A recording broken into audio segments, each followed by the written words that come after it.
replacing the fuel pickup assembly for the Kawasaki TJ27E trimmer. First, carefully empty fuel tank.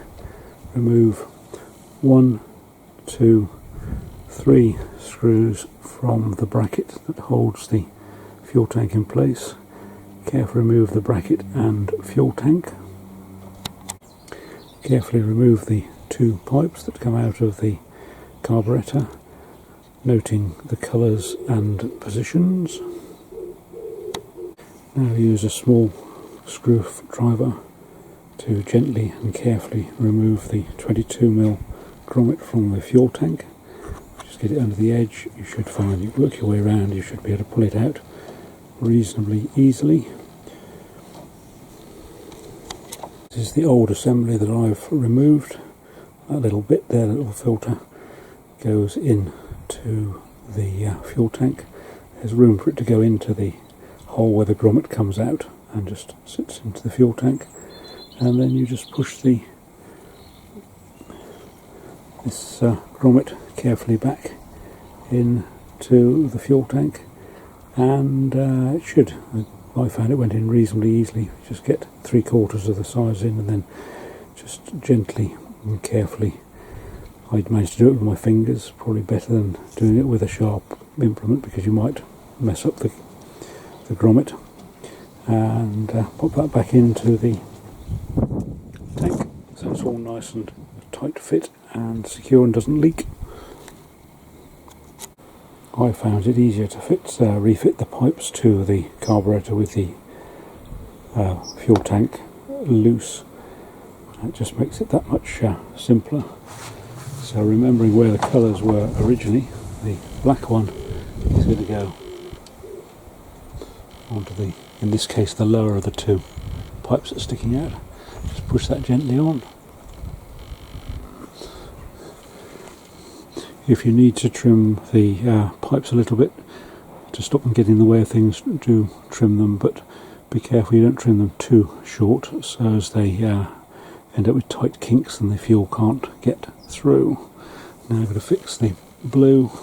The one that came off was yellow, but this is actually blue. I found it went on quite easily.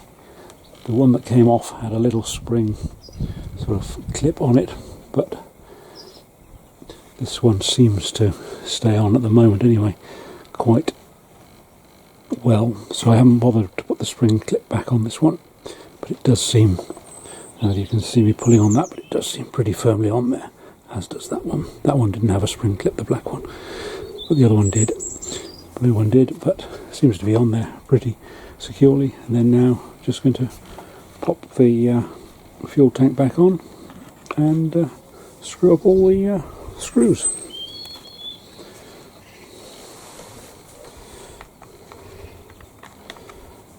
And hopefully jobs are good done. And now put a little bit of fuel in just to test it and see whether it works, and then hopefully away we go. Now firmly tighten the 3 screws that hold the petrol tank bracket in position. I've left the pipes a bit long so they don't kink and cut off the supply, but it may pay to trim them a wee bit, because at the moment they're going to get in the way of the primer bulb. So you've got to put them in a position where you're happy with them, but hopefully we can push them around a little bit. But as I say, the key is not to make them too short or push them too hard so they end up snagging, and the petrol won't flow through them properly. Good luck. Hope it helps a bit. If it does, please give it the thumbs up and subscribe to the page. It costs you nothing and will hopefully help Acorns Childrens Hospice in Worcester and Mind, or I should say continue to help. This is the assembly I bought from the internet from a Hereford based company in rural Herefordshire.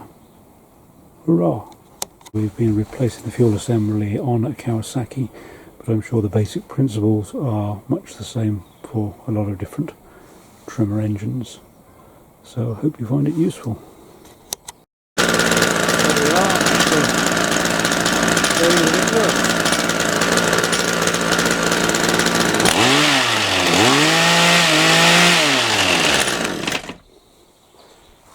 also hopefully no leakies.